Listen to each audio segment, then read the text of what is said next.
আয়েশা শোনো, আল্লাহ পাক রব্বুল আলামিন যখন প্রথম আসমানের ভিতরে নেমে আসেন, এবার রব্বুল আলামিন ঘোষণা করে দেন ফায়াগফিরুল্লাহ লিআকসারা মিন আদাদি সারি গনামি কালবিন আয়েশা। মক্কার ভিতরে সবচেয়ে বেশি ছাগল ছিল কালব গোত্রের ভিতরে। এই কালব গোত্রের যে বকরির পাল আছে, এই বকরির বিশাল বড় পাল ছিল। আয়েশা গো, এত বিশাল বড় পালের বকরির ভিতরে প্রতিটা বকরির ভিতরে অনেকগুলো করে পশম থাকে। পশমের কোনো হিসাব কেউ বের করতে পারবে না। আয়েশা শোনো, এই শাবানের 14 তারিখ দিবাগত রজনী যখন আসে, আমার রব ওই কালব গোত্রের ছাগলের যে পাল আছে, ওই পালের পশমের পরিমাণের চেয়ে অধিক সংখ্যক মানুষকে আমার রব মাফ করে দেয়। এই জন্য মুহতারাম দোস্ত বুজুর্গ, আমার মুরব্বী বাবাজিরা, এই রজনী হলো মাফের রজনী। আপনিও যেন মাফ নিতে পারেন, আমিও যেন মাফ নিতে পারি। মাগফিরাত নিয়ে তো আমার রব, আপনার রব আপনাকে ডাকেন, আমাকে ডাকেন। ভিন্ন হাদিসের মধ্যে নবীজি বলেন, আলা মিন মুস্তাগফিরিন ফাগফির লাহু। আসলে পৃথিবীর ভিতরে কোন গুনাহগার জীবনে বহুত গুনাহ করেছো বান্দা, আমি রবের কাছে যদি ক্ষমা চাও, মাফ চাও, আমি রব তোমাকে মাফ করার জন্য আমি তোমার খুব কাছাকাছি অবস্থানে আছি। আসুনি পৃথিবীর কোন নারী যে তুমি তোমার জীবনে গুনাহ করার মধ্য দিয়ে নিজের নফসের উপরে জুলুম করেছো, অপরাধ করেছো। আসুনি পৃথিবীতে কোন যুবক যৌবন কালকে গুনাহের ভিতরে হাবুডুবু খাওয়াইয়ে তুমি তোমার লাইফকে নষ্ট করে দিয়েছো, দুনিয়া আখিরাতকে নষ্ট করে দিয়েছো। আসো কি কোন যুবক আজকে রজনীতে আমি রব্বুল আলামিনের কাছে ক্ষমা চাইবা, মাফ চাইবা? আসো। কোন পৃথিবীর কোন পুরুষকে আসো যে পুরুষ জীবনে গুনাহ করছো, আমি আল্লাহর কাছে ক্ষমা চাইবা। বান্দা শুনো, তোমরা ক্ষমা চাইতে দেরি হবে, আমি রব্বুল আলামিন তোমাদেরকে ক্ষমা করতে দেরি হবে না। রব এই জন্য কোরআনে হাকিমের মাধ্যমে तमाम পৃথিবীর মানুষগুলোকে জানিয়ে দিয়ে বলেছেন, পৃথিবীর বান্দারা শোনো গো, ওয়াকালা রাব্বুকুম উদউনি আস্তাজিব লাকুম। তোমাদের রব তোমাদের সবাইকে ঘোষণা শুনিয়ে দিয়েছেন। নারীদের জন্য রব্বুল আলামিনের ঘোষণা, পুরুষদের জন্য রব এর ঘোষণা, আমার কলেজার টুকরা যুবক ভাইগুলোর জন্য রবের ঘোষণা। আসো, আমি আল্লাহর কাছে তুমি ক্ষমা চাইবা, একটু ক্রন্দন করবা, একটু মাফ চাইবা। জীবনের গুনাহগুলো নিয়ে আমি আল্লাহর দরবারে ক্ষমা চাইবা, অনুতপ্ত হইবা, লজ্জিত হইবা। এইভাবে যদি আমি রবের কাছে যদি দোয়া করো, আহ্বান করো, রব্বুল আলামিন আমি আমার জীবনের সমস্ত গুনাহগুলোর বোঝা মাথায় নিয়ে তোমার দরবারে রহমতের দুয়ারে গো মাওলা, মাগফিরাতের দরবারে তোমার মাফের আশায় আমি হাত উত্তোলন করেছি। আমার রব বলেন, শোনো, তোমার গুনাহ যত বেশি পরিমাণে হোক না কেন, তুমি যখন আমি আল্লাহর কাছে দোয়া করো, আস্তাজিব লাকুম, আস্তাজিব লাকুম, আমি আল্লাহ ওয়াদা দিলাম, তুমি ডাক দিতে দেরি হবে, তুমি দোয়া করতে দেরি হবে, আমি আল্লাহ তোমার জিন্দেগীর গুনাহগুলো মাফ করতে এক মুহূর্ত বিলম্ব হবে না। সুবহানাল্লাহ। আম্মা জানা আয়েশা সিদ্দিকা রাদিয়াল্লাহু তাআলা আনহার বর্ণিত হাদিসের মধ্যে বিশ্বনবী বললেন, এত অধিক পরিমাণে মানুষকে ক্ষমা করে আমার যুবক ভাইরা, আমার মুরব্বী বাবাজিরা অনেক মানুষকে ক্ষমা করবে, কিন্তু ওই ক্ষমার মধ্যে আমি আছি কি নাই আমার জানা নাই। ও ও যুবক ভাই, আপনি আছেন কিনা আপনারও জানা নাই। আমার মুরব্বী বাবারা, হাতে ধরে বলি, পায়ে ধরে বলি, মাদেরকেও বলি, ওই ক্ষমার তালিকার ভিতরে আপনি আছেন কি নাই আপনিও জানেন না, আমিও জানি না। এবার আমাদের টেনশন করা দরকার, আমাদের ভাবা দরকার। আল্লাহ রাসূল তো বললেন অনেক মানুষকে তিনি আল্লাহ মাফ করে দেন, কিন্তু অনেক মানুষের ভিতরে আমার নামটা আছে নি না নাই, এটা তো আমার জানা নাই। उल्फत में बराबर है वफा हो के जफा हो,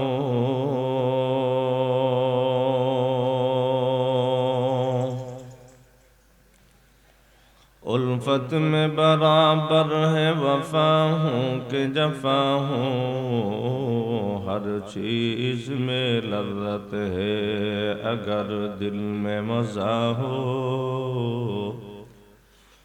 हर चीज में लज्जत है अगर दिल में मज़ा हो,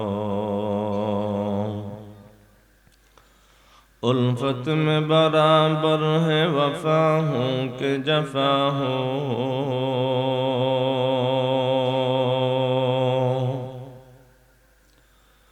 उल्फत में बराबर है वफा हो के जफा हो, हर चीज में लज्जत है अगर दिल में खुदा हो,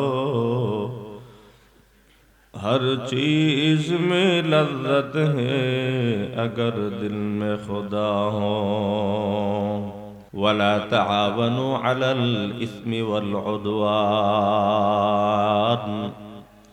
সাবধান, একে অপরকে গুনাহ এবং অন্যায় কাজের ব্যাপারে সহযোগিতা প্রদর্শন করবা না। ভালো কাজের দিকে একে অপরকে আহ্বান করবা, সহযোগিতা করবা, তবে সাবধান, গুনাহ এবং অন্যায় অপরাধের কাজে একে অপরকে সহযোগিতা করবা না। যদি নেক কাজের সহযোগিতা প্রদর্শন করা হয়, আমরা একে অপরকে যদি ভালো কাজের জন্য যদি আগে বাড়িয়ে দেওয়ার ব্যাপারে মেহনত করি, চেষ্টা করি, তাহলে আমাদের লাভ কি হবে? তাহলে এক নাম্বার লাভ হবে আমার মুসলমানিত্বের পরিচয় বহন করে। দ্বিতীয় নাম্বার হলো আমি যতক্ষণ আরেক ভাইকে ভালো কাজে সহযোগিতা করব, ততক্ষণ পর্যন্ত আল্লাহর সাহায্য ডাইরেক্ট ওই মুমিন মুসলমানের উপরে হবে। সুবহানাল্লাহ।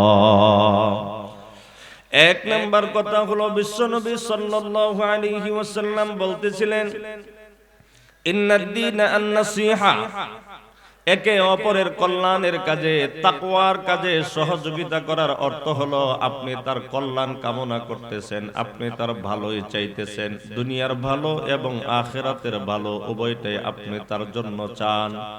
এই জন্য একে অপরকে তাকওয়া এবং নেক কাজে সহযোগিতা করব। এবার রাসূলুল্লাহ সাল্লাল্লাহু আলাইহি ওয়াসাল্লাম বলেন, ইন্নাদ দীনা আন-নাসিহা, এ পৃথিবীর উম্মত, পৃথিবীর ভিতরে একজন মানুষ আরেকজন মানুষের কল্যাণ কামনা করা, হিতাকাঙ্ক্ষী হওয়াই হলো দ্বীন, এটার নামই হলো ইসলাম। মানে একজন মুসলমান আরেকজন মুসলমানের কল্যাণ কামনা করবে। নবীজি একবার নয়, দুইবার নয়, তিনবার বললেন, ইন্নাদ দীনা আন-নাসিহা, ইন্নাদ দীনা আন-নাসিহা, ইন্নাদ দীনা আন-নাসিহা। দ্বীন এটা কল্যাণ কামনা করার নাম, একে অপরের ভালো এবং ভালাই চাওয়ার নামই হলো দ্বীন। আল্লাহর রাসূল যখন এই কথাটি একবার, দুইবার, তিনবার যখন বললেন, সাহাবীরা প্রশ্ন করলেন, ক্বালু লিমান ইয়া রাসূলুল্লাহ, ওগো আল্লাহর রাসূল।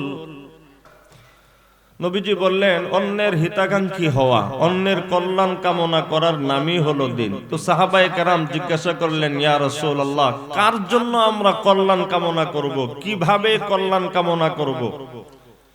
এবার বিশ্বনবী সাল্লাল্লাহু আলাইহি ওয়াসাল্লাম বলেন, লিল্লাহ ওয়ালি কিতাবিহি ওয়ালি রাসূলিহি ওয়ালি আইম্মাতিল মুসলিমিনা ওয়া আম্মাতিহিম। এই আমার সাহাবায়ে কেরাম শুনো, অন্যের কল্যাণ কামনা করা, হিতাকাঙ্ক্ষী হওয়া, এটার নামই যেহেতু দিন। প্রশ্ন করেছো কার জন্য করবা, উত্তর কয়েকটি। 1 নাম্বার, কল্যাণ কামনা করার অর্থ হলো আল্লাহর কল্যাণ কামনা। আল্লাহর কল্যাণ কামনা করার অর্থ কি সেটা বলছি। 2 নাম্বার, ওয়ালি কিতাবিহি ওয়ালি রাসূলিহি, রাসূলের জন্য কল্যাণ কামনা করা, ওয়ালি কিতাবিহি, তার কিতাবের জন্য, ওয়ালি আইম্মাতিল মুসলিমিন, মুসলিম নেতৃবৃন্দের জন্য, ওয়া আম্মাতিহি, সাধারণ মানুষ, সাধারণ জনগণের জন্য কল্যাণ কামনা করা। 1 নাম্বার বিষয় হলো আল্লাহ পাক রব্বুল আলামিনের জন্য আমরা কিভাবে কি করব। আল্লাহর রাসূল তো বললেন আদ-দীনু আন-নাসিহা। সাহাবায়ে কেরাম প্রশ্ন করলেন লিমান, আল্লাহর রাসূল বললেন লিল্লাহ। 1 নাম্বার বিষয় হলো আল্লাহ তাআলার জন্য। 2 নাম্বার বিষয় ওয়ালি রাসূলিহি, তার রাসূলদের জন্য। এখন আল্লাহর জন্য আদ-দীনু আন-নাসিহার অর্থ হলো পৃথিবীর মানুষ যদি তুমি দুনিয়ার ভিতরে এবং আখিরাতের ভিতরে নিজেদের সুখ শান্তি এবং কল্যাণ যদি কামনা করো, নিজেদের ভালো এটা যদি চাও, দুনিয়ার ভিতরেও ইজ্জত এবং সম্মানের জিন্দেগি আর পরকালেও যদি ইজ্জত আর সম্মানের জিন্দেগি যদি তোমরা চাও, 1 নাম্বার কাজ হলো মুমিন, তুমি তোমার জীবনে আল্লাহর প্রতিটি হুকুম বাস্তবায়ন করো। একটু আওয়াজ দিয়া বলেন তো বাবারা, পৃথিবীতে কোনো মানুষ, আপনি আমি আমরা সবাই, যদি কোনো মানুষ দুনিয়াতে শান্তি কামনা করে, পরকালে জাহান্নাম থেকে মুক্তি কামনা করে, তাহলে আমাদের প্রত্যেকের জীবনে আল্লাহর বিধানগুলো মানার প্রয়োজন আছে না নাই? আর একটু জোরে বলি, আছে না নাই? প্রয়োজনটা কি কম না সবচেয়ে বেশি? সবচেয়ে বেশি। তো আল্লাহর বিধানগুলো মেনে নেওয়াই হলো ইমানদারের 1 নাম্বার জিম্মাদারি, 1 নাম্বার কাম। 2 নাম্বার বিষয় হলো মুহাম্মাদুর রাসূলুল্লাহ সাল্লাল্লাহু আলাইহি ওয়াসাল্লাম সহ সকল নবী রাসূলগণের আনুগত্যতা করা। নবী রাসূলগণের আনুগত্যতার অর্থ হইল ইমানদার, তুমি তোমার জীবনে ফলো করবা, তুমি তোমার জীবনে লক্ষ্য রাখবা মুহাম্মাদুর রাসূলুল্লাহ সাল্লাল্লাহু আলাইহি ওয়াসাল্লাম তিনি তার জীবনে যখন যে আমল যেভাবে করেছেন, ওই মুমিন মুসলমান সফল এবং সার্থক হওয়ার জন্য নবীজি সাল্লাল্লাহু আলাইহি ওয়াসাল্লামের পদাঙ্ক অনুসরণ করা লাগবে। দুনিয়ার ভিতরে কোন মানুষ যদি নিজেকে মুসলিম বলে দাবি করে আর যদি মুহাম্মাদুর রাসূলুল্লাহ সাল্লাল্লাহু আলাইহি ওয়াসাল্লামকে এবং তার আদর্শকে যদি কেউ বাস্তবায়ন না করে, নবীজির বাস্তবে আমলে জিন্দেগিকে নিজেদের বাস্তবের আমলে জিন্দেগি যদি না বানায়, তাহলে ওই ব্যক্তি হয়তোবা হাফ মুসলমান হওয়ার সম্ভাবনা আছে, কিন্তু পূর্ণাঙ্গ মুসলমান হওয়ার কোনো সুযোগ নাই। কথা বলেন ঠিক কিনা? এই জন্য মুহতারাম দোস্ত বুজুর্গ, আমরা আল্লাহর হুকুমগুলো মানব। আল্লাহ আমাদেরকে যে নির্দেশগুলো দিয়েছেন, এই নির্দেশগুলো যদি আমরা মানতে পারি, আমাদের দুনিয়ার জীবনও সুন্দর করে দিবেন কে? আরেকবার বলি, কে? আখিরাতের জিন্দেগিকে নিরাপদ বানিয়ে দিবেন কে? আল্লাহ। এই জন্য মুহতারাম দোস্ত বুজুর্গ, আমরা যেহেতু দুনিয়াতেও শান্তি চাই, পরকালেও মুক্তি চাই, তো আমাদের শান্তি এবং পরকালীন মুক্তির জন্য বিশেষভাবে আল্লাহর প্রতিটি বিধান নবীজি সাল্লাল্লাহু আলাইহি ওয়াসাল্লামের তরিকা অনুযায়ী বাস্তবায়ন করতে হবে। আল্লাহ পাক রব্বুল আলামিন আমাকে সহ আমাদের সবাইকে কোরআন এবং সুন্নাহ প্রতিটি বিষয় যথাযথভাবে বাস্তবায়ন করে আল্লাহর সন্তুষ্টি অর্জন করে কবরে যাওয়ার তৌফিক দান করেন। আমরা সকলেই বলি আমিন। তাহলে আল্লাহর আদেশগুলো আমাদের মানা লাগবে। আল্লাহর আদেশ মানা ছাড়া পৃথিবীর কোন মানুষ, কোন মুমিন মুসলমান পরিপূর্ণ সফলতা অর্জন করতে পারে? এই জন্য আল্লাহ পাক রব্বুল আলামিন तमाम পৃথিবীর নারী পুরুষগুলোকে লক্ষ্য করে কালামে পাকের বিভিন্ন জায়গায় আমাদেরকে উপদেশ দিয়েছেন, ডাক দিয়েছেন, আহ্বান করেছেন, পৃথিবীর মানুষ তোমরা যদি কল্যাণ এবং কামিয়াবি চাও, সময় একটা বিপদের মুহূর্ত তোমাদের সামনে আসবে। ওই সময় আসার পরে তোমাদের জীবনে আর কোনো কাজের কোনো সুযোগ তোমরা পাবে না। এই জন্য আমি রব্বুল আলামিন আহকামুল হাকিমিন তোমাদেরকে দুনিয়ার ভিতরে কিছু সময় সুযোগ এবং তোমাদেরকে কিছু বিষয়ের দিকে আমি রব্বুল আলামিন আহ্বান করলাম। ওই সময় আসার আগে যদি তোমরা আমি রবের আহ্বানে সাড়া দিতে পারো, আমি রব্বুল আলামিন তোমাদের জীবনকে সুন্দর এবং পরকালীন জীবনকে আরামদায়ক এবং নিরাপত্তার বানিয়ে দিব। সুবহানাল্লাহ। রব্বুল আলামিন বলেন, ইস্তাজিবু লিরাব্বিকুম মিন ক্বাবলি আন ইয়াতিয়া ইয়াউমুন লা বাইউন ফীহি ওয়ালা খিলাল। এ আমার পৃথিবীর বান্দারা শোনো গো, ইস্তাজিবু লিরাব্বিকুম, তোমরা তোমাদের রবের ডাকে সাড়া দাও। তোমাদের রব তোমাদেরকে যে কাজের জন্য যে পথে আহ্বান করেন, তোমরা তোমাদের রবের ডাকে সাড়া দাও। তাহলে কোরআন বলে আল্লাহ আমাদেরকে যে পথে আহ্বান করেন, আমাদেরকে সেই পথে কি দিতে হবে? সাড়া দিতে হবে। একটু বলেন, কি দিতে হবে? রব্বুল আলামিন আমাদেরকে এক পথে ডাকেন, আল্লাহর বিপরীতে আমাদের চিরদুশ্মন শত্রু আমাদেরকে শয়তান ভিন্ন পথে আহ্বান করে। ও মুহতারাম দোস্ত বুজুর্গ, শয়তানের পথে যে মানুষগুলো চলবে, এই মানুষগুলো হবে জাহান্নামী। আর আল্লাহ পাক রব্বুল আলামিনের ডাকে সাড়া দিয়ে যেই মানুষগুলো চলবে, এই মানুষগুলো হবে জান্নাতি। সুবহানাল্লাহ। ইন্নামা ইয়াদউ হিজবাহু লিয়াকুনু মিন আসহাবিস সাঈর। এ পৃথিবীর মানুষ শুনো, শয়তান তার দলবল সহ তার দলের লোকজনকে যারা তার অনুসরণ করে, তাদেরকে সে জাহান্নামের দিকে আহ্বান করে, যেন শয়তান তার দলবল সহ সবাইকে নিয়ে জাহান্নামে পৌঁছতে পারে। আওয়াজ দিয়া বলি নাউযু বিল্লাহ।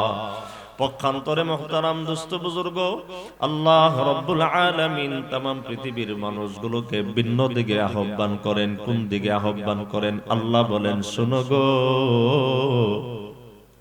ওয়াল্লাহু ইয়াদউ ইলাল জান্নাতি ওয়াল মাগফিরাতি বিইذনিহি। আল্লাহ পাক রব্বুল আলামিন পৃথিবীর মানব সন্তানগুলোকে, আমাদেরকে সহ तमाम পৃথিবীর মুমিন মুসলমানগুলোকে, মানব জাতিকে রব্বুল আলামিন আহ্বান করেন কোন পথে জানেননি? রব বলেন, ইলাল জান্নাতি ওয়াল মাগফিরাতি বিইذনিহি। এ আমার পৃথিবীর বান্দারা শোনো, আমি রব্বুল আলামিন তোমাদেরকে জান্নাতের পথে আহ্বান করি। আমি রব্বুল আলামিন তোমাদেরকে মাফের জন্য, মাগফিরাতের জন্য আহ্বান করি। বলেন সুবহানাল্লাহ। শয়তান ডাকে আমাদেরকে জাহান্নামী বানানোর জন্য, রব ডাকেন আপনাকে, আমাকে, আমাদের সবাইকে জান্নাতের দিকে, জান্নাতের জন্য, ক্ষমার দিকে, ক্ষমার জন্য। সুবহানাল্লাহ। এখন বলেন তো, দুনিয়ার ভিতরে বুদ্ধিমান মানুষ কারা? যারা শয়তানের ডাকে সাড়া দিয়ে জাহান্নামে হবে তারা বুদ্ধিমান, নাকি আল্লাহর ডাকে সাড়া দিয়ে জান্নাতি হবে তারা বুদ্ধিমান? আমরা দুই দলের কোন দলে থাকতে চাই? ইনশাআল্লাহ জান্নাতি দলে। কে কে জান্নাতি দলে থাকতে চাই? ইনশাআল্লাহ। লিল্লাহি তাকবীর। আয় রব্বুল আলামিন মেহেরবানি করে আমাদের বাবা এবং যুবক ভাইগুলোকে সহ যারা জান্নাতি মানুষ হওয়ার তামান্না বুকে লালন করে, সবাইকে তুমি জান্নাতি মানুষ হিসাবে কবুল আর মঞ্জুর করে নাও। সকলেই বলি আমিন। জান্নাতি মানুষ হওয়ার জন্য আল্লাহর ডাকে সাড়া দিতে হবে। মুহতারাম দোস্ত বুজুর্গ, আল্লাহর হুকুমগুলো মানতে হবে মুহাম্মাদুর রাসূলুল্লাহ সাল্লাল্লাহু আলাইহি ওয়াসাল্লামের তরিকা অনুযায়ী। এই জন্য মুহতারাম দোস্ত বুজুর্গ, আসুন আমরা আমাদের মূল আলোচনার দিকে প্রবেশ করি। এটা শাবান মাস। কি মাস এটা? আরবি মাস, শাবান মাস। এই মাসের পরেই ইনশাআল্লাহ আমাদের দ্বার গোড়ায় আল্লাহ তাআলা পৌঁছে দিবেন ইনশাআল্লাহ। রহমতের মাস, বরকতের মাস, মাগফিরাতের মাস রমাদানুল মুবারক। তাহলে রমাদানুল মুবারকের আগের মাসের নাম হলো শাবান মাস। সবাই একটু বলি তো বাবারা, এই মাসের নাম কি? মাশাআল্লাহ, শাবান মাস। এটা ঈমানদারদের জীবনে অত্যন্ত গুরুত্বপূর্ণ এক মাস। বলবেন হুজুর কিভাবে? আচ্ছা, রমজান মাসের গুরুত্ব আমাদের কাছে আছে না নাই? আলহামদুলিল্লাহ। রমাদানুল মুবারকের গুরুত্ব প্রতিটি মুমিন মুসলমান নারী পুরুষের কাছে আছে। রমাদানের গুরুত্বের জন্য রমাদানের কিছু বৈশিষ্ট্য আছে, ওই বৈশিষ্ট্যগুলোর কারণে রমাদানের গুরুত্ব আছে। অনুরূপভাবে জিলহজ মাসেরও গুরুত্ব আছে, জিলহজ মাসের কিছু বৈশিষ্ট্যের কারণে জিলহজ মাসের গুরুত্ব আছে। মুহতারাম দোস্ত বুজুর্গ, অনুরূপভাবে ইসলামী ক্যালেন্ডার অনুপাতে মুমিন মুসলমানদের কাছে শাবান মাসও অত্যন্ত তাৎপর্যপূর্ণ এবং গুরুত্বপূর্ণ একটি মাস। সুবহানাল্লাহ বলেন। শাবান মাসের এত গুরুত্ব কোন দিক থেকে? আমরা মাত্র দুইটা বিষয় নিয়ে একটু মুখতাসার ভাবে আলোচনা করব। বলেন তো একটু মেহেরবানি করে, কয়টা? শাবান মাসও আমাদের জীবনে খুবই গুরুত্বপূর্ণ একটি মাস। শাবানেরও কদর করা চাই, শাবানেরও মর্যাদা দেওয়া চাই। এই সম্পর্কে আমরা কয়টা বিষয় আলোচনা করব? এক নাম্বার বিষয়, শাবান এটা যে অনেক গুরুত্বপূর্ণ মাস, এটা কি হিসাবে, কি কারণে? এটার এক নাম্বার কারণ হইল শাবান এটা এমন একটা মাস যে মাসে ঈমানদার নারী এবং পুরুষ প্রতিটি মানুষের বার্ষিক আমলনামা আল্লাহর দরবারে পেশ করা হয়। সুবহানাল্লাহ বলি সবাই।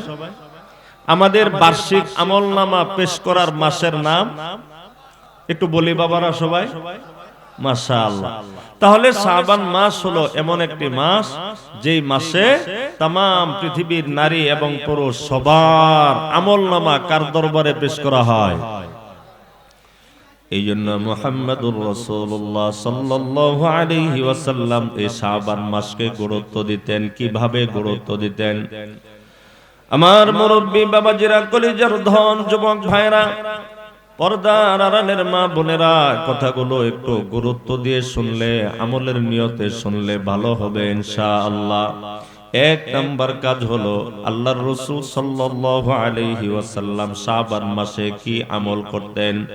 এক নাম্বার আমল হলো নবীজি সাল্লাল্লাহু আলাইহি ওয়াসাল্লাম এই শাবানুল মুআজ্জম শাবান মাসের ভিতরে বেশি বেশি করে নফল রোজা রাখতেন। বলেন সুবহানাল্লাহ।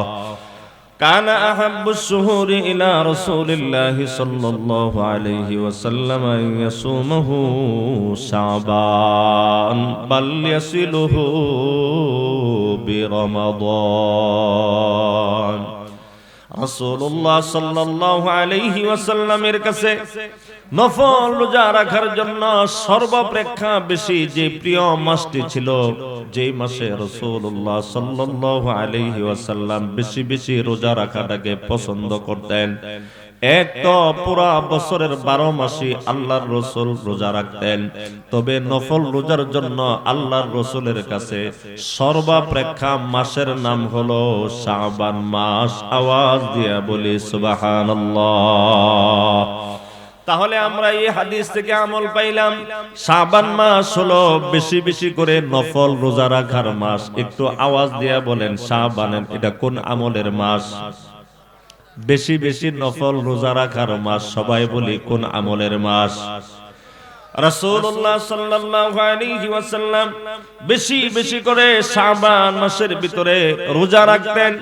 এত বেশি পরিমাণে রোজা রাখতেন, আম্মা জান আয়েশা সিদ্দিকা রাদিয়াল্লাহু তাআলা আনহা থেকে বর্ণিত, তিনি বলেন, কানা রাসূলুল্লাহ সাল্লাল্লাহু আলাইহি ওয়াসাল্লাম ইয়াসুম হাত্তা নাকুলা লা ইফতিরু ওয়া ইফতিরু হাত্তা নাকুলা লা ইয়াসুম।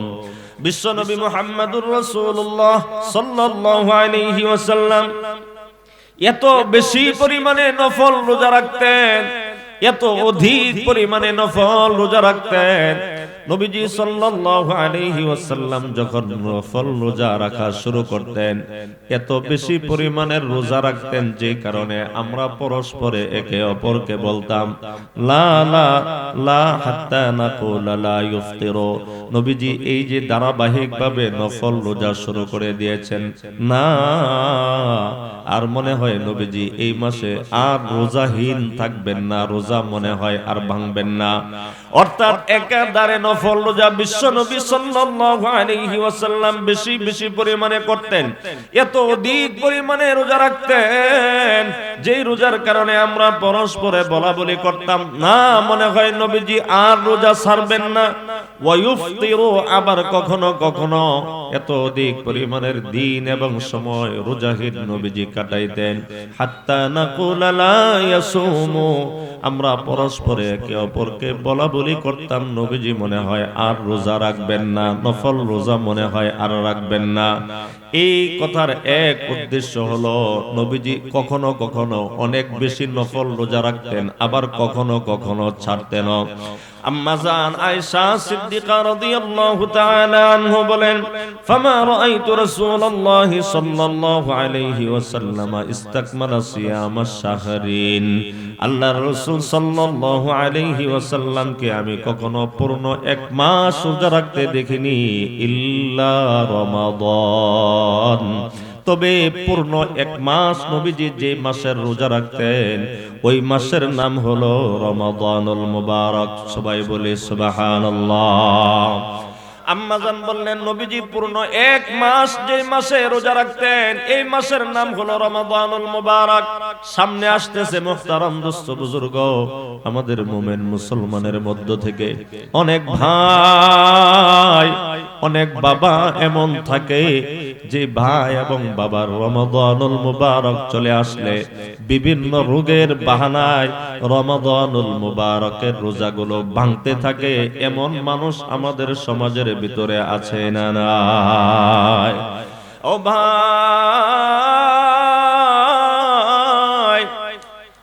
ও মুরব্বী বাবা, আপনার রোগ হয়তোবা জীবন আপনার জন্য থাকবে না, একদিন হয়তোবা রোগের বাহানা চলে যাবে, মৃত্যুর ফেরেশতা মৃত্যুর দূত আপনার কাছে চলে আসবে। তবে তখন হয়তোবা আফসোস করবেন আর বলতে থাকবেন, হায় হায় হায়, আমি যদি রমাদানুল মুবারকের রোগের বাহানা দিয়ে আর একটি রোজা না ভেঙে আর একটি রোজাও যদি আমি করতে পারতাম আমার জন্য কত ভালো হইতো।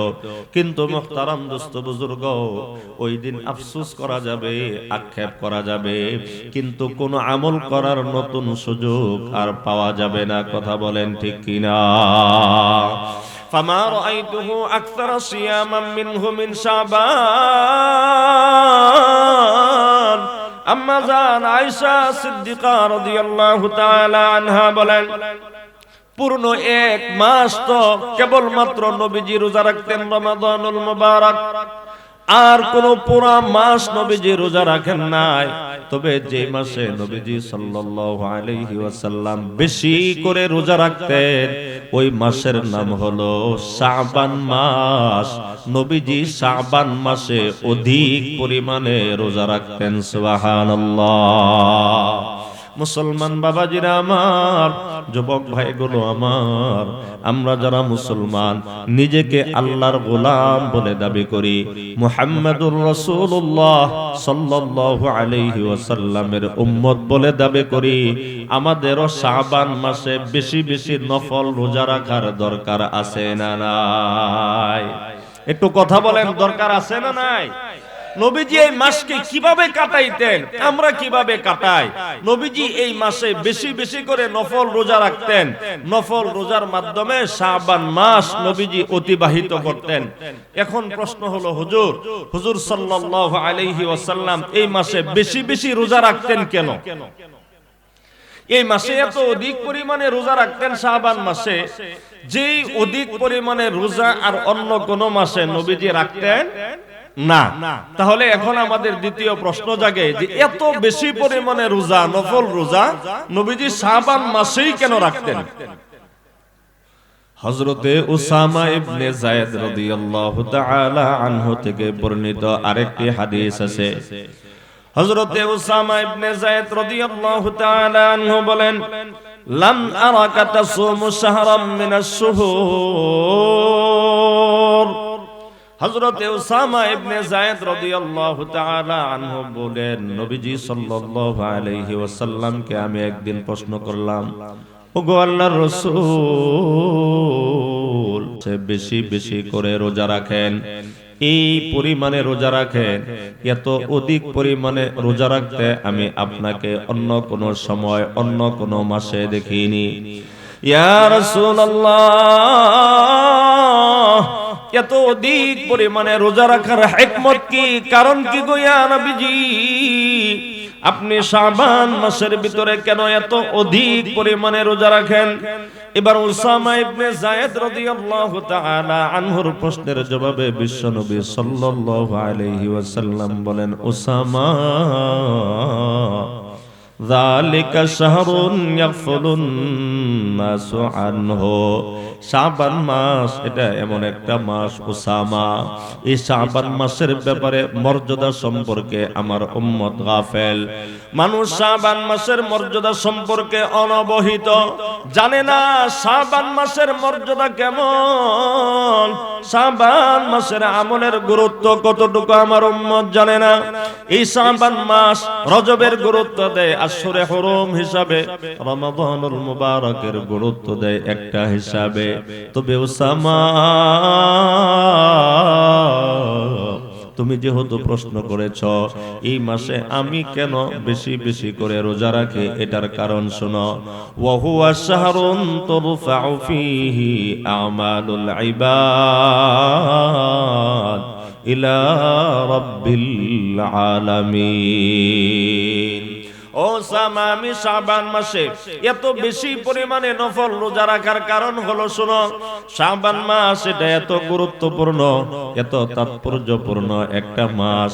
এই শাবান মাসের ভিতরে তামাম পৃথিবীর বান্দাদের আমলনামা আল্লাহর কাছে উপস্থাপন করা হয়। বলেন সুবহানাল্লাহ। বাবারা একটু বলেন তো, আমাদের আমলনামা, বার্ষিক আমলনামা আল্লাহর দরবারে কোন মাসে পেশ করা হয়? আরেকবার বলি কষ্ট করে, কোন মাসে? এই জন্য রাসূলুল্লাহ সাল্লাল্লাহু আলাইহি ওয়াসাল্লাম শাবান মাসে বেশি বেশি করে কি রাখতেন? রোজা রাখতেন। এবার নবীজি বলেন, উসামা, ফা উহিব্বু আন ইউরফা আমালি ওয়া আনা সাইম। উসামা শুনো, আমি চাই এই শাবান মাসে যেহেতু আমার আমলগুলো আমার রবের নিকটে উপস্থাপন করা হয়, আমলগুলোকে যেহেতু আল্লাহ রাব্বুল আলামিনের কাছে পেশ করা হয়, ও উসামা শুনো গো, আমি বিশ্বনবী চাই আমার আমলগুলো যেন আল্লাহর কাছে এমন অবস্থায় পেশ করা হয়, যখন আমি বিশেষ কোনো একটা আমলের মধ্যে থাকি, বিশেষ করে আমি যেন তখন রোজাদার অবস্থায় থাকি। সুবহানাল্লাহ। এই জন্য মুহতারাম দোস্ত বুজুর্গ, আমাদের বার্ষিক আমলনামা আল্লাহর দরবারে পেশ করার মাসের নাম হলো শাবান মাস। নবীজি বেশি বেশি করে রোজা রাখতেন এই কারণে, যেন যখন নবীজির আমল আল্লাহর দরবারে পেশ করা হয় তখনও যেন নবীজি রোজাদার অবস্থায় থাকেন, রোজা অবস্থায় যেন বিশ্ব নবীর আমল আল্লাহর দরবারে পেশ করা হয়। সুবহানাল্লাহ। আমরা যারা মুসলমান, আমরা যারা বিশ্বনবী মুহাম্মদুর রাসূলুল্লাহ সাল্লাল্লাহু আলাইহি ওয়াসাল্লামের উম্মত, বাবারা একটু বলেন তো দেখি, আপনার আমার আমলনামাও কোন মাসে পেশ করা হয়? একটু বলি বাবারা সবাই, কোন মাসে?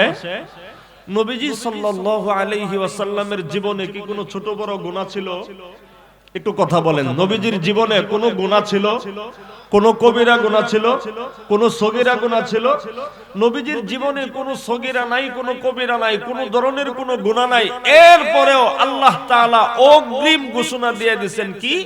লিয়াগফিরা লাকাল্লাহু মা তাকাদ্দামা মিন যামবিকা ওয়া মা তাআখার।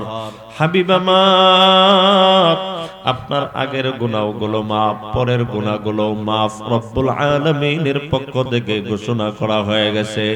এরপরেও যদি বিশ্বনবী মুহাম্মদুর রাসূলুল্লাহ সাল্লাল্লাহু আলাইহি ওয়াসাল্লাম যদি নিজের আমলনামা আল্লাহর কাছে পেশ করার সময় বেশি বেশি করে রোজা রাখতে পারেন, আমার মতো পাপী, আমার মতো গুনাহগার, যার জীবনে গুনাহের কোনো অন্ত নাই, গুনাহের কোনো হিসাব কিতাব নাই, আমারও তো উচিত এই শাবান মাসে আমার আমলগুলো রবের দরবারে উপস্থাপন করা হবে।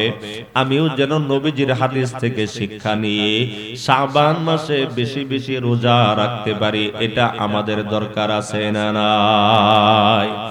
এই জন্য মুরব্বী বাবাজিরা, এক নাম্বার শাবান মাসের গুরুত্ব বোঝানোর জন্য এই দুইটা হাদিস বললাম। এক নাম্বার গুরুত্বের কারণ হলো এই মাসে যেহেতু ইমানদারদের আমলনামা আল্লাহর দরবারে পেশ করা হয়, তাই আমার আমলটা যেন এত সুন্দর হয়, রব্বুল আলামিনের কাছে যেন আমার আমলটা এমন সময় যেন পেশ করা হয় যে সময় আমার জীবনে নগদ কোনো গুনাহ নাই, যে সময়ে আমি কোনো না কোনো একটা আমলের ভিতরে আছি, যদি ওই সময় আমার আমলনামা উপস্থাপন করা হয় রবের দরবারে, যদি আমি একজন গুনাহগার পাপিষ্ঠ বান্দার আমলনামা পেশ করার সময় যদি ছোট্ট থেকে ছোট্ট হোক কোনো একটা আমলের মধ্যে যদি থাকি, আর ওই আমলটা যদি রবের দরবারে যদি কবুল হয়ে যায়, রব যদি খুশি হয়ে যায়, তাহলে আমার জিন্দেগীর গুনাহগুলো মাফ করার অধিকার, সক্ষমতা রবের আছে না নাই? এই জন্য মুহতারাম দোস্ত বুজুর্গ, শাবান মাস এটার গুরুত্বের আরেকটা কারণ হলো শাবান এমন একটা মাস যে মাস আল্লাহ তার বান্দাদেরকে মাফ করে দেন, যে মাস আল্লাহ তার বান্দাদেরকে ক্ষমার জন্য রেখে দিয়েছেন। আওয়াজ দিয়ে সকলেই বলি সুবহানাল্লাহ। শাবান মাসের 14 তারিখ দিবাগত রাত্রি, কয় তারিখ একটু সবাই বলেন, কয় তারিখ? 14 তারিখ দিবাগত রাত্র। এটা কবে? আগামী মঙ্গলবার বাদ মাগরিব থেকে ইনশাআল্লাহ শুরু হবে। আগামী এই শাবান মাসের 14 তারিখ দিবাগত রাত্রিকে আমরা আমাদের গ্রামের পরিভাষায় কি রাত্র জানি বলি? শবে বরাত। মাশাআল্লাহ, এই রাত্রিকে আমরা আমাদের গ্রাম্য পরিভাষায় আমরা সহজে বোঝার জন্য আমরা বলি শবে বরাতের রাত আসতেছে, ঠিক না? শবে বরাতের রাত না, শবে বরাত আসতেছে। আজকে থেকে কি বলবো ইনশাআল্লাহ? শবে বরাত আসতেছে, অথবা বারাআতের রজনী আসতেছে। সব অর্থই রাত্র, বারাআত অর্থ মুক্ত, এর অর্থ হলো মুক্তির এবং নাজাতের রাত্রির নাম হলো শবে বারাআত। মুহতারাম দোস্ত বুজুর্গ, কোথায় থেকে মুক্ত দেওয়া হয়, মুক্তি দেওয়া হয় মানুষগুলোকে? এই ব্যাপারে দুইটা কথা। এক নাম্বার কথা হলো মানুষকে গুনাহ থেকে মুক্তি দেওয়া হয়। আওয়াজ দিয়ে বলেন সুবহানাল্লাহ। তাহলে মুমিন মুসলমানের জন্য শাবান মাসের যে রাত্রটা আছে, লাইলাতুন নিসফি মিন শাবান, যে রাত্রকে আপনি আমি আমরা আমাদের পরিভাষায় বারাআতের রজনী বা শবে বারাআত বলি, এই রাত্রটা মুসলিম সমাজের কাছে, মুসলমানদের কাছে, আপনার আমার কাছে এত গুরুত্বপূর্ণ মাস, যে মাসের যে রজনীতে আল্লাহ পাক রব্বুল আলামিন তার বান্দাদেরকে গুনাহ থেকে মুক্তি দান করেন, গুনাহ থেকে পরিত্রাণ দান করেন, এক কথায় বান্দাদের গুনাহগুলো মাফ করে দেন। সুবহানাল্লাহ। আম্মা জান আয়েশা সিদ্দিকা রাদিয়াল্লাহু তাআলা আনহা থেকে বর্ণিত, তিনি বলেন, ফাকাতু রাসূলুল্লাহি সাল্লাল্লাহু আলাইহি ওয়াসাল্লাম লাইলাতান, এক রাত্রিতে এক রজনীতে নবীজি আমার ঘরে বাড়ি বন্টন ছিল, পালা বন্টন ছিল, নবীজি আমার ঘরে শুয়েছিলেন। হঠাৎ করে রজনীর একটা পর্যায়ে আমি ঘুম থেকে জাগ্রত হয়ে গেলাম, আমার ঘুম ভেঙে গেল। আমার ঘুম ভেঙে যাওয়ার পর আমি দেখলাম নবীজি সাল্লাল্লাহু আলাইহি ওয়াসাল্লাম আমার ঘরে নাই, আমার হুজরা শরীফের ভিতরে নাই। ফাকাতু রাসূলুল্লাহি সাল্লাল্লাহু আলাইহি ওয়াসাল্লাম লাইলাতান, এক রাত্রিতে আমি আমার ঘরের ভিতরে আমার প্রিয়তম স্বামী জনাবে মুহাম্মদুর রাসূলুল্লাহ সাল্লাল্লাহু আলাইহি ওয়াসাল্লামকে খুঁজে পাই নাই। ফাইদা খরাজতু, আমি যখন ঘর থেকে বের হয়ে গেলাম, কারণ হলো বিশ্বনবী মুহাম্মদুর রাসূলুল্লাহ সাল্লাল্লাহু আলাইহি ওয়াসাল্লাম কোথায় জানি চলে গেলেন। আমি নবীজি সাল্লাল্লাহু আলাইহি ওয়াসাল্লামকে খোঁজার জন্য আমার ঘর থেকে যখন বের হয়ে গেলাম, উম্মতেরা শোনো, ফাইদা হুয়া বিল বাকি, আমি আমার প্রিয়তম স্বামীকে খুঁজতে গিয়ে পাইলাম জান্নাতুল বাকি, একটা গোরস্থানের ভিতরে। ওই জান্নাতুল বাকির ভিতরে বিশ্বনবী মুহাম্মদুর রাসূলুল্লাহ সাল্লাল্লাহু আলাইহি ওয়াসাল্লাম দণ্ডায়মান দাঁড়ানো অবস্থায় আছেন। নবীজি আমার আগমনের ব্যাপারে টের পেয়ে নবীজি প্রশ্ন করলেন, আয়েশা, أكنت تخافين أن يحيف الله عليك ورسوله؟ ও আয়েশা, তুমি কি ধারণা করেছো আল্লাহ এবং আল্লাহর রাসূল তোমার কাছে কোন ধরনের তোমার কোন পাওনার কোন খেয়ানত করবে না? আয়েশা শোনো একটা কথা, ইন্নাল্লাহ তাআলা ইয়ানজিলু লাইলাতান নিসফি মিন শাবান। আয়েশা, আজকে শাবানের 14 তারিখ দিবাগত রজনী। আয়েশা, শাবানের 14 তারিখ দিবাগত রজনীতে আল্লাহ পাক রব্বুল আলামিন ইয়ানজিলু, আল্লাহ পাক রব্বুল আলামিন ওই তার আরশে আজিম থেকে লাইলাতান নিসফি মিন শাবান ইলা সামাঈদ দুনিয়া। আয়েশা, আল্লাহ পাক রব্বুল আলামিন শাবানের 14 তারিখ দিবাগত রজনীতে আল্লাহর আরশ থেকে দুনিয়ার প্রথম আসমানের ভিতরে নেমে আসেন। আওয়াজ দিয়ে বলে সুবহানাল্লাহ। আমার মুহতারাম বাবাজিরা, সমবয়স্ক যুবক ভাইরা, আল্লাহ তাআলা আরশ থেকে দুনিয়ার প্রথম আসমানে নেমে আসার অর্থ কি? উলামায়ে কেরাম লিখেন, অর্থাৎ আল্লাহ পাক রব্বুল আলামিন বিশেষ ভাবে এই রজনীতে মাখলুকের প্রতি বিশেষ দয়া এবং মাগফিরাতের দৃষ্টি দেন, রহমতের দৃষ্টি দেন, মাগফিরাতের দৃষ্টি দেন, তার বান্দা তার বান্দীদেরকে maaf করে দেওয়ার জন্য, দয়া করার জন্য। বলেন সুবহানাল্লাহ। আয়েশা শোনো, আল্লাহ পাক রব্বুল আলামিন যখন প্রথম আসমানের ভিতরে নেমে আসেন, এবার রব্বুল আলামিন ঘোষণা করে দেন, ফায়াগফিরুল্লাহ লিআকসারা মিন আদাদি সারি গনামি কালবিন আয়েশা। মক্কার ভিতরে সবচেয়ে বেশি ছাগল ছিল কালব গোত্রের ভিতরে। এই কালব গোত্রের যে বকরির পাল আছে, এই বকরির বিশাল বড় পাল ছিল। আয়েশা গো, এত বিশাল বড় পালের বকরির ভিতরে প্রতিটা বকরির ভিতরে অনেকগুলো করে পশম থাকে। পশমের কোনো হিসাব কেউ বের করতে পারবে না।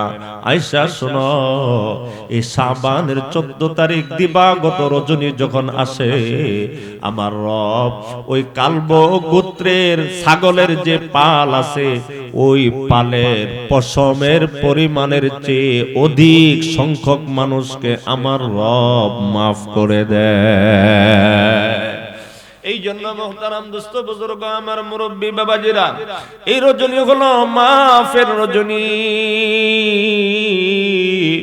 আপনিও যেন মাফ নিতে পারেন, আমিও যেন মাফ নিতে পারি। মাগফিরাত নিয়ে তো আমার রব, আপনার রব আপনাকে ডাকেন, আমাকে ডাকেন। ভিন্ন হাদিসের মধ্যে নবীজি বলেন, আলা মিন মুস্তাগফিরিন ফাগফির লাহ। আসলে পৃথিবীর ভিতরে কোন গুনাহগার জীবনে বহুত গুনাহ করেছো বান্দা, আমি রবের কাছে যদি ক্ষমা চাও, মাফ চাও, আমি রব তোমাকে মাফ করার জন্য আমি তোমার খুব কাছাকাছি অবস্থানে আছি। আসুনি পৃথিবীর কোন নারী যে তুমি তোমার জীবনে গুনাহ করার মধ্য দিয়ে নিজের নফসের উপরে জুলুম করেছো, অপরাধ করেছো। আসুনি পৃথিবীতে কোন যুবক যৌবন কালকে গুনাহের ভিতরে হাবুডুবু খাওয়াইয়ে তুমি তোমার লাইফকে নষ্ট করে দিয়েছো, দুনিয়া আখিরাতকে নষ্ট করে দিয়েছো। আসো কি কোন যুবক আজকে রজনীতে আমি রব্বুল আলামিনের কাছে ক্ষমা চাইবা, মাফ চাইবা? আসো। কোন পৃথিবীর কোন পুরুষকে আছো যে পুরুষ জীবনে গুনাহ করছো, আমি আল্লাহর কাছে ক্ষমা চাইবা। বান্দা শুনো, তোমরা ক্ষমা চাইতে দেরি হবে, আমি রব্বুল আলামিন তোমাদেরকে ক্ষমা করতে দেরি হবে না। রব এই জন্য কোরআনে হাকিমের মাধ্যমে तमाम পৃথিবীর মানুষগুলোকে জানিয়ে দিয়ে বলেছেন, পৃথিবীর বান্দারা শোনো গো, ওয়াকালা রাব্বুকুম উদউনি আস্তাজিব লাকুম। তোমাদের রব তোমাদের সবাইকে ঘোষণা শুনিয়ে দিয়েছেন। নারীদের জন্য রব্বুল আলামিনের ঘোষণা, পুরুষদের জন্য রব এর ঘোষণা, আমার কলেজার টুকরা যুবক ভাইগুলোর জন্য রবের ঘোষণা। আসো, আমি আল্লাহর কাছে তুমি ক্ষমা চাইবা, একটু ক্রন্দন করবা, একটু মাফ চাইবা, জীবনের গুনাহগুলো নিয়ে আমি আল্লাহর দরবারে ক্ষমা চাইবা, অনুতপ্ত হইবা, লজ্জিত হইবা।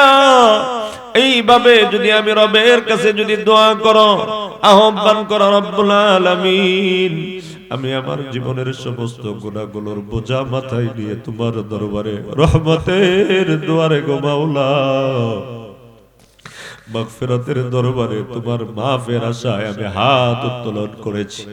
আমার রব বলেন, শোনো, তোমার গুনাহ যত বেশি পরিমাণে হোক না কেন, তুমি যখন আমি আল্লাহর কাছে দোয়া করো, আস্তাজিব লাকুম, আস্তাজিব লাকুম, আমি আল্লাহ ওয়াদা দিলাম, তুমি ডাক দিতে দেরি হবে, তুমি দোয়া করতে দেরি হবে, আমি আল্লাহ তোমার জিন্দেগীর গুনাহগুলো মাফ করতে এক মুহূর্ত বিলম্ব হবে না। সুবহানাল্লাহ। আম্মা জান আয়েশা সিদ্দিকা রাদিয়াল্লাহু তাআলা আনহার বর্ণিত হাদিসের মধ্যে বিশ্বনবী বললেন, এত অধিক পরিমাণে মানুষকে ক্ষমা করে আমার যুবক ভাইরা, আমার মুরব্বী বাবাজিরা অনেক মানুষকে ক্ষমা করবে, কিন্তু ওই ক্ষমার মধ্যে আমি আছি কিনা আমার জানা নাই। ও যুবক ভাই, আপনি আছেন কিনা আপনারও জানা নাই। আমার মুরব্বী বাবারা, হাতে ধরে বলি, পায়ে ধরে বলি, মাদেরকেও বলি, ওই ক্ষমার তালিকার ভিতরে আপনি আছেন কি নাই আপনিও জানেন না, আমিও জানি না। এবার আমাদের টেনশন করা দরকার, আমাদের ভাবা দরকার। আল্লাহ রাসূল তো বললেন, অনেক মানুষকে তিনি আল্লাহ মাফ করে দেন, কিন্তু অনেক মানুষের ভিতরে আমার নামটা আছে না নাই এটা তো আমার জানা নাই। এবার আমার কি অবস্থা হবে? বিশ্বনবী সাল্লাল্লাহু আলাইহি ওয়াসাল্লাম আরেক হাদিসের ভিতরে উম্মতকে সান্ত্বনা দিয়ে বলে, এ আমার উম্মত শোনো, তোমরা যারা রবের কাছে ক্ষমা চাইবা, মাফ তো পাইবা। ওই হাদিসটা আরেকটু সামনে চলে, আলা মিন মুস্তাগফিরিন ফাগফির লা, আলা মুস্তারজিকুন ফারযুকহু, আলা মিন মুস্তারজিকিন ফারযুকা। আসো, দুনিয়ার ভিতরে রিজিকের কষ্ট করো, খাবারের কষ্ট করো, টাকা পয়সার অভাব অনটনের ভিতরে আছো, মানুষের কাছে রিজিকের জন্য ধারে ধারে ঘুরো, মানুষের কাছে নিজের ইজ্জত এবং সম্মানের আসন নিয়ে চলতে পারো না। আসনি এমন কোন দরিদ্র মানুষ, আসনি এমন কোন গরিব, এমন কোন ফকির, এমন কোন মিসকিন মানুষের দুয়ারে দুয়ারে বান্দা না ঘুরে আজকের রজনীতে বিশেষভাবে আমি আল্লাহর কাছে রিজিক চাও, আমি আল্লাহর কাছে খাবার চাও, আমি আল্লাহর কাছে রিজিকের প্রশস্ততা চাও। ওগো রব্বুল আলামিন, আমরা যদি চাই রিজিক আপনি কি আমাদেরকে দিবেননি? রব বলেন ফারযুকহু, এই বান্দা তুমি রিজিক চাইতে তোমার দেরি হবে, আমি আল্লাহ গায়বী খাজানা থেকে তোমার রিজিকের অভাব অনটন দূর হতে সময় লাগবে না। সুবহানাল্লাহ। আলা মিন মুবতালান ফাউআফিয়া, আসো বিপদগ্রস্ত কোন মানুষ মিথ্যা মামলার ভিতরে পড়ে মানুষের ধারে ধারে ঘুরো, টাকা পয়সা খরচ করতে করতে মিথ্যা মামলা থেকে নাজাত পাও না, মিথ্যা মামলা থেকে রেহাই পাও না, বিভিন্ন ধরনের বিপদ আপদে জর্জরিত আসনি কোন মানুষ, রব্বুল আলামিন বলেন আলা মিন মুবতালান ফাউআফিয়া, আসো কি কোনো মানুষ যে মানুষগুলো নাকি তোমরা বিপদগ্রস্ত, আমি আল্লাহর কাছে চাও, আমি আল্লাহ তোমাদের জিন্দেগীর সমস্ত বিপদ আপদ গুলো দূর করে দিব? বলেন সুবহানাল্লাহ।